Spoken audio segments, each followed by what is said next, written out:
श्री गुरुभ्यो नमः हरि ओम पूज्याय राघवेंद्राय सत्यधर्मरताय च भजतां कल्पवृक्षाय नमतां ಕಾಮಧೇನವೇ ಸಮಸ್ತ ಶ್ರೀ ಸರಳ ಪರಿಹಾರ ಜ್ಯೋತಿಷ್ಯಾಲಯ ಸದಸ್ಯರೆಲ್ಲರಿಗೂ ಈ ನಿಮ್ಮ ರಾಘವೇಂದ್ರ ಹರಿತಸೆ ಗುರುಜಿ ಮಾಡುವ ನಮಸ್ಕಾರಗಳು. ಇನ್ನೇನು ಆಗಸ್ಟ್ ಮುಗಿತಾ ಬಂತು. ಇವತ್ತು 25ನೇ ತಾರೀಕು. ಇನ್ನೊಂದು 6 ದಿನಗಳಲ್ಲಿ ಆಗಸ್ಟ್ ತಿಂಗಳು ಕೊನೆಯದಾಗುತ್ತೆ 2026 ವರ್ಷದ ಪ್ರಕಾರ. ಇನ್ನು ನಮಗೆ ಬೇಕಾಗಿರೋದೆ ಸೆಪ್ಟೆಂಬರ್ ತಿಂಗಳ ಮಾಸಿಕ ಭವಿಷ್ಯ. ಆಲ್ರೆಡಿ ವೀಕ್ಷಕರು ಮೆಸೇಜ್ ಆಗ್ತಾ ಇದ್ದೀರಾ, ಗುರುಗಳೇ ಸೆಪ್ಟೆಂಬರ್ ತಿಂಗಳ ಮಾಸಿಕ ಭವಿಷ್ಯ ಇನ್ನೂ ಬಂದಿಲ್ಲ, ದಯವಿಟ್ಟು ಹಾಕಿ ಅನುಕೂಲವಾಗುತ್ತೆ ಅಂತ ಕೇಳ್ತಾ ಇದ್ದೀರಾ. ಖಂಡಿತವಾಗಿಯೂ ಈ ಒಂದು ವಿಡಿಯೋ ಸೆಪ್ಟೆಂಬರ್ ತಿಂಗಳ ಮಾಸಿಕ ಭವಿಷ್ಯ. ಆದರೆ ಒಂದಿಷ್ಟು ಬದಲಾವಣೆ ಮಾಡಿದ್ದೀವಿ. ಏಕೆಂದರೆ ಸುಮಾರು ವೀಕ್ಷಕರು ಒಂದು ಕಂಪ್ಲೇಂಟ್, ನೀವು ಯಾವಾಗಲೂ ಮಿಥುನ ರಾಶಿಯಕ್ಕೆ ಜಾಸ್ತಿ ಪ್ರಿಫರೆನ್ಸ್ ಕೊಡ್ತಾ ಇದ್ದೀರಾ, ಉಳಿದ ರಾಶಿಗಳನ್ನು ಅಷ್ಟು ಪ್ರಿಫರೆನ್ಸ್ ಕೊಡ್ತಾ ಇಲ್ಲ. ಹಾಗೇನಿಲ್ಲ, ಕೆಲವು ರಾಶಿಗಳಿಗೆ ಅನುಕೂಲ ಇದ್ದಾಗ ಚೆನ್ನಾಗಿ ಹೇಳ್ಕೊಡುವಂಥದ್ದಾಗುತ್ತೆ, ಕೆಲವು ರಾಶಿಗಳಿಗೆ ಆಯಾ ಒಂದು ಸಂದರ್ಭಕ್ಕೆ ಅನುಗುಣವಾಗಿ ಹೇಳಲಾಗುತ್ತೆ. ಬಟ್ ಸಮ ಪ್ರಮಾಣವಾಗಿ ತೆಗೆದುಕೊಂಡು ಹೋಗ್ತಾ ಇದ್ದೀವಿ. ನಿಮಗೆ ಕೆಲವೊಮ್ಮೆ ಹಾಗೆ ಅನ್ನಿಸ್ಬೋದು, ಆದರೂ ಮಿಥುನ ರಾಶಿಯ ಒಂದು ಏರಿಕೆಯಲ್ಲಿ ಇದೆ, ನಾವು ಇಲ್ಲ ಅಂತ ತಿಳಿಸ್ತಾ ಇಲ್ಲ.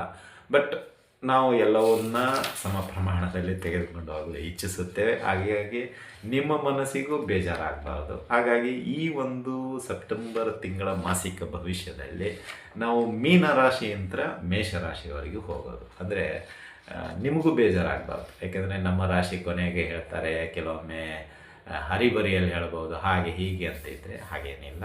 ಸೊ ಈ ಒಂದು ತಿಂಗಳಿಂದ ಅಂದರೆ ಈ ಸೆಪ್ಟೆಂಬರ್ ತಿಂಗಳ ಮಾಸಿಕ ಭವಿಷ್ಯದಲ್ಲಿ ಮೀನರಾಶಿಯಿಂದ ಮೇಷರಾಶಿಯವರೆಗೆ ಆಗುವಂಥದ್ದಾಗುತ್ತೆ. ಹಾಗೂ ಒಂದು ಆ್ಯಡ್ ಮಾಡಲಾಗಿದೆ, ಅಂದರೆ ಪ್ರತಿ ಮಾಸಿಕದಲ್ಲಿ ಒಂದು ವಾಸ್ತು ಟಿಪ್ಸ್ ಆ ಒಂದು ರಾಶಿಗೆ, ಅಂದರೆ ಅದರಿಂದ ಏನಾದರೂ ಅನುಕೂಲ ಆಗುತ್ತಾ ಅನ್ನೋ ಒಂದು ಇದಕ್ಕೆ ಹೋಗೋಣ ಅಂತ ನಮ್ಮದು ಇಷ್ಟೇ. ಅಂದರೆ ಕೆಲವೊಮ್ಮೆ ಏನಾಗುತ್ತೆ, ಎಲ್ಲವೂ ಚೆನ್ನಾಗಿದ್ರೂ ವಾಸ್ತು ಸರಿ ಇಲ್ಲ ಅಂದರೆ ಸ್ವಲ್ಪ ಎಲ್ಲೋ ದೋಷಗಳು ಕಂಡುಬರುವಂಥದ್ದು ಇರುತ್ತೆ. ಹಾಗಾಗಿ ಈ ಒಂದು ತಿಂಗಳಿಂದ ಪರಿಹಾರದ ರೂಪದಲ್ಲಿ ವಾಸ್ತುವ ಒಂದು ಪರಿಹಾರವನ್ನು ಕೂಡ ಕೊಡಲಾಗತ್ತೆ ಅಂತ ಹೇಳ್ಬೋದು. ಹಾಗಾಗಿ ಈ ಒಂದು ಸೆಪ್ಟೆಂಬರ್ ತಿಂಗಳಲ್ಲಿ ನಾವು ಮೀನ ರಾಶಿಯಿಂದ ಮೇಷರಾಶಿಯವರೆಗೆ ಹೋಗುವಂಥದ್ದಾಗುತ್ತೆ.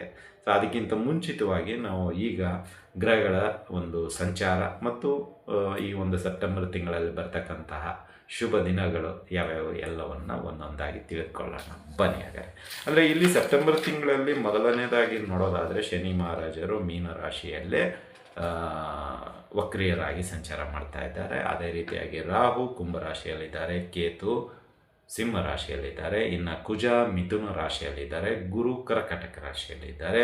ಅದೇ ರೀತಿಯಾಗಿ ರವಿ ಬುಧ ನಮಗೆ ಸಿಂಹ ರಾಶಿಯಲ್ಲಿ ಕಾಣುವಂಥದ್ದಾಗುತ್ತೆ, ಶುಕ್ರ ಕನ್ಯಾ ರಾಶಿಯಲ್ಲಿ ಇದ್ದಾರೆ. ಅಂದರೆ ಇದು ಸೆಪ್ಟೆಂಬರ್ ಮೊದಲನೆಯ ದಿನದ ಒಂದು ಸಂಚಾರ. ಅಂದರೆ ಇಲ್ಲಿ ಸೆಪ್ಟೆಂಬರ್ 1ನೇ ತಾರೀಕಿಗೆ ಈ ಸಂಚಾರ ನಡೀತಾ ಇದೆ. ಇನ್ನು ಯಾರೆಲ್ಲ ಬದಲಾವಣೆ ಮಾಡುವಂಥದ್ದಾಗುತ್ತೆ ಅಂತ ನೋಡಿದರೆ, ಮೊದಲನೇದು ಸೆಪ್ಟೆಂಬರ್ 2 ಶುಕ್ರವಾರ,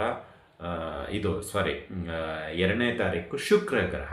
ಈ ಗ್ರಹ ಏನಾಗುತ್ತೆ, ಕನ್ಯಾ ರಾಶಿಯಿಂದ ತುಳಾ ರಾಶಿಗೆ ಹೋಗುವಂಥದ್ದಾಗುತ್ತೆ. ಯಾರು, ಶುಕ್ರ ಗ್ರಹ ಈಗ ಕನ್ಯಾ ರಾಶಿಯಲ್ಲಿದ್ದಾರೆ 1ನೇ ತಾರೀಕು, 2ನೇ ತಾರೀಕು ಅವರು ತುಳಾ ರಾಶಿಗೆ ಹೋಗುವಂಥದ್ದಾಗ್ತಾರೆ.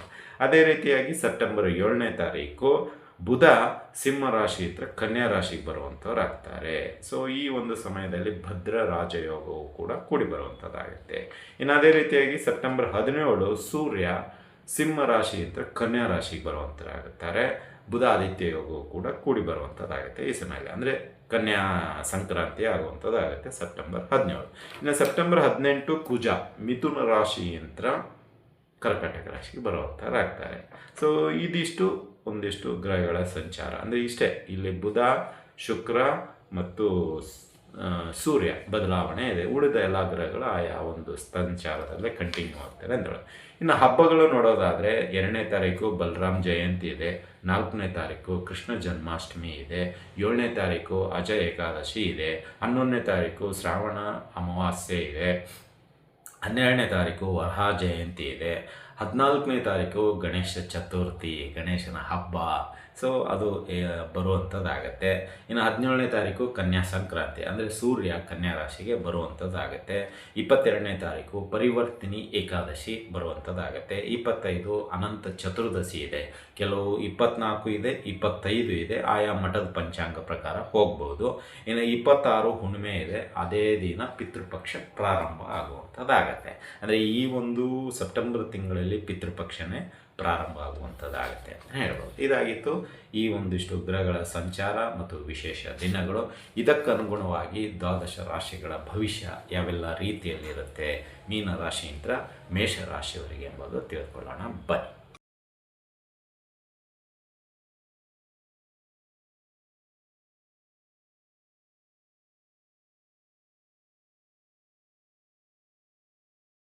ರಾಶಿಗಳಲ್ಲಿ 7ನೇ ರಾಶಿಯಾಗಿರತಕ್ಕಂತಹ ತುಲಾ ರಾಶಿ.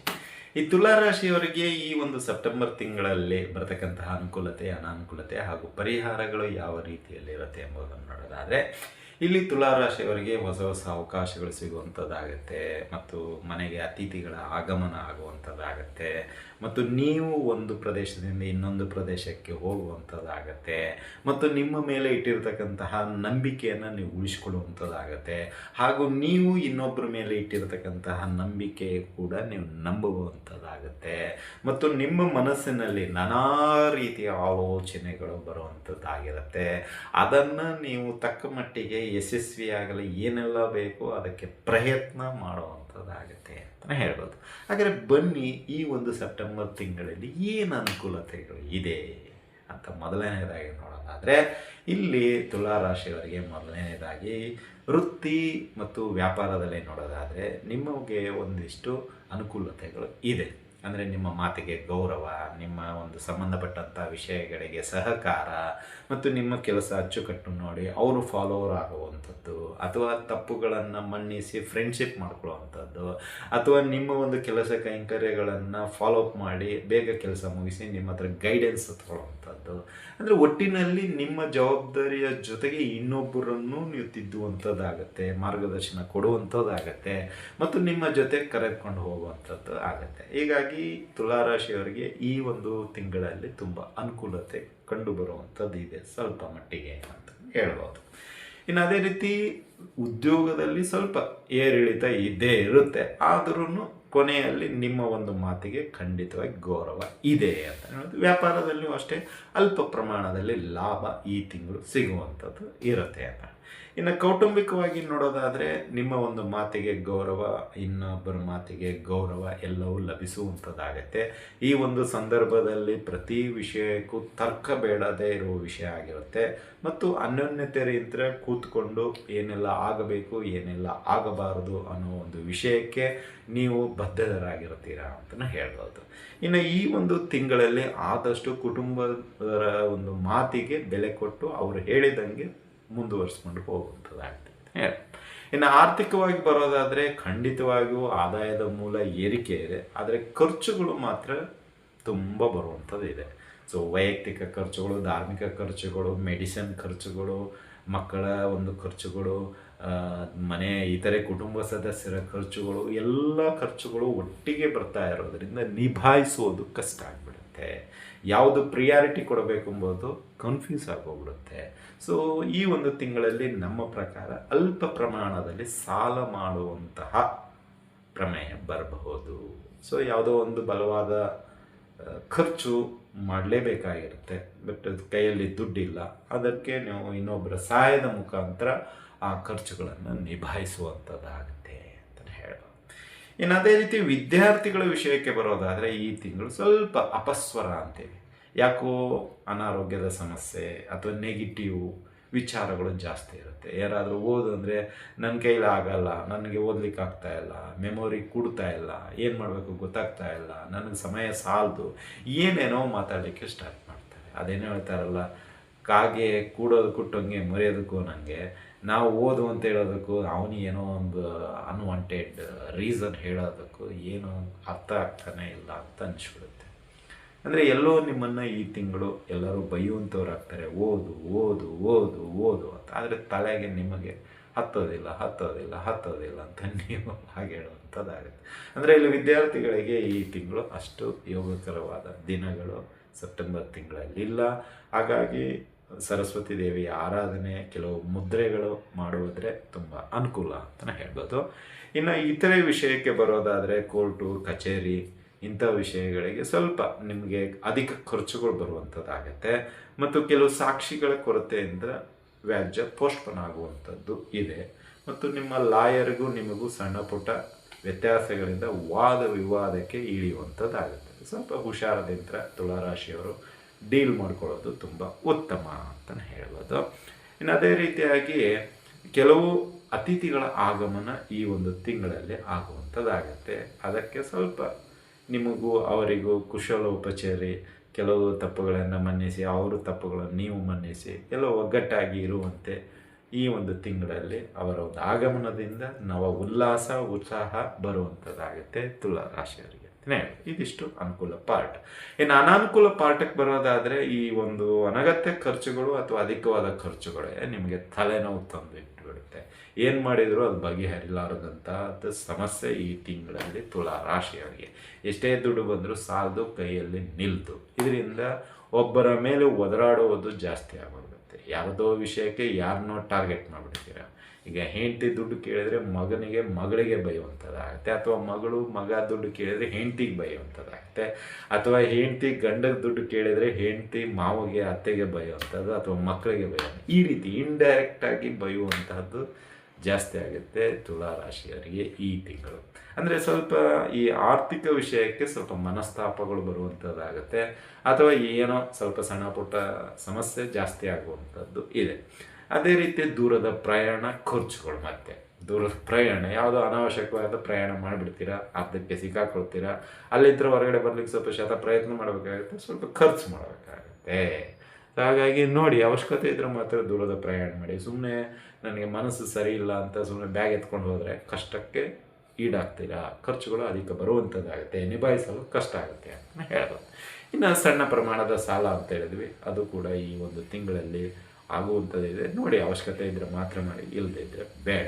ಇನ್ನು ಅನಾರೋಗ್ಯದ ಸಮಸ್ಯೆ ಈ ತಿಂಗಳಲ್ಲಿ ಸ್ವಲ್ಪ ಕಾಡುವಂಥದ್ದಾಗುತ್ತೆ. ಲೈಟಾಗಿ ಜ್ವರ ಬರ್ಬೋದು, ಅಥವಾ ಈ ಬಾಯಿಯಲ್ಲಿ ಹೀಟ್ ಆಗುವಂಥದ್ದು, ಉಣ್ಣೆ ಅಂತೀವಲ್ಲ, ಹುಣ್ಣು ಅಥವಾ ಉಣ್ಣೆ, ಏನೋ ಅದು ಹೀಟ್ ಆಗಿರೋದಕ್ಕೆ ಏನೋ ಬಿಸಿ ಪದಾರ್ಥ, ಖಾರದ ಪದಾರ್ಥ ತಿನ್ನಿಸಿಕೊಡೋದಿಲ್ಲ. ಸೊ ಅದು ಈ ತಿಂಗಳಲ್ಲಿ ತುಲಾರಾಶಿಯವರಿಗೆ ಕಾಡುವಂಥದ್ದಾಗುತ್ತೆ. ಹಾಗಾಗಿ ಆಹಾರ ತಿನ್ನಬೇಕಾದ್ರೆ ನೋಡಿ, ಶುದ್ಧವಾಗಿರುವಂತಹ ಆಹಾರವನ್ನು ಸಾಧ್ಯವಾದಷ್ಟು ತಿನ್ನಿ. ಇದರಿಂದ ನಿಮ್ಮ ಆರೋಗ್ಯ ನೀವು ಕಾಪಾಡ್ಕೋಬೋದು ಅಂತಲೇ ಹೇಳೋದು. ಇನ್ನು ಪರಿಹಾರದ ವಿಷಯಕ್ಕೆ ಬರೋದಾದರೆ ತುಲಾರಾಶಿಯವರಿಗೆ ಈ ತಿಂಗಳು ಸಾಧ್ಯವಾದಷ್ಟು ಗಣೇಶ ದೇವರ ಆರಾಧನೆ ಮಾಡಿ, ಗಣೇಶ ದೇವರಿಗೆ ಸಂಬಂಧಪಟ್ಟಂಥ ಸ್ತೋತ್ರಾದಿಗಳನ್ನು ಪಠನೆ ಮಾಡಿ, ಮತ್ತು ಕುಜ ಮತ್ತು ರಾಹು ಈ ಒಂದು ಗ್ರಹಗಳಿಗೆ ಸಂಬಂಧಪಟ್ಟಂತೆ ಜಪತಪಗಳನ್ನು ಮಾಡಿ. ಇದರಿಂದ ನಿಮ್ಮ ಕೋಪ, ತಾಪ, ಮನಸ್ತಾಪ ಎಲ್ಲವೂ ಕಡಿಮೆಯಾಗುವಂಥದ್ದಾಗತ್ತೆ ಅಂತ ಹೇಳೋದು. ಇದಾಗಿತ್ತು ಈ ತಿಂಗಳ ಸೆಪ್ಟೆಂಬರ್ ತಿಂಗಳ ಮಾಸಿಕ ಭವಿಷ್ಯ ತುಲಾ ರಾಶಿಯ. ಈ ಭವಿಷ್ಯ ನಿಮ್ಗೆ ಇಷ್ಟ ಆಗಿದ್ದರೆ ಲೈಕ್ ಮಾಡಿ, ಜಾಸ್ತಿ ಇಷ್ಟ ಆಗಿದ್ದರೆ ಶೇರ್ ಮಾಡಿ ಅಂತ ಹೇಳ್ತಾ ಇದ್ದೀವಿ. ಅದೇ ರೀತಿಯಾಗಿ ಜಾತಕ ಪರಿಶೀಲನೆ, ಜಾತಕ ಬರೆಸಿಕೊಡೋದು, ಶುಭ ಕಾರ್ಯಗಳಾದ ಮದುವೆ, ಉಪನಯನ, ಗೃಹ ಪ್ರವೇಶ, ಸತ್ಯನಾರಾಯಣ ಪೂಜೆ ಹಾಗೂ ವಾಸ್ತು ಸಲಹೆಯ ಸೂಚನೆಗಳಿಗೆ ನಮ್ಮ ಮಾರ್ಗದರ್ಶನ ಬೇಕಾಗಿದ್ದರೆ ನಮ್ಮ ವೈಯಕ್ತಿಕ ನಂಬರ್ ಆದ 7676762066 ಈ ನಂಬರಿಗೆ ಕರೆ ಮಾಡಿ ಹೆಚ್ಚಿನ ಮಾಹಿತಿಯನ್ನು ನೀವು ಪಡೆದುಕೊಳ್ಳಬಹುದು ಅಂತ ತಿಳಿಸುತ್ತಾ, ಈ ಸಮಸ್ತ ತುಲಾ ರಾಶಿಯವರಿಗೆ ಈ ಒಂದು ಸೆಪ್ಟೆಂಬರ್ ತಿಂಗಳು ಆ ಗುರುರಾಯರು ಆಯುರಾರೋಗ್ಯ ಭಾಗ್ಯಗಳನ್ನು ಕೊಟ್ಟು ಕಾಪಾಡಲಿ, ತಮ್ಮ ಸಮಸ್ತ ಇಷ್ಟಾರ್ಥಗಳನ್ನು ಈಡೇರಿಸುವಂಥದ್ದಾಗಲಿ, ಅದಕ್ಕೆ ಶಕ್ತಿ ತುಂಬುವಂಥದ್ದಾಗಲಿ ಅಂತ ಪ್ರಾರ್ಥಿಸ್ತಾ, ಶುಭವಾಗಲಿ, ಶುಭಮಸ್ತು, ಶುಭಂ ಭೂಯಾತ್, ಸರ್ವೇ ಜನಃ ಸುಖಿನೋ ಭವಂತು.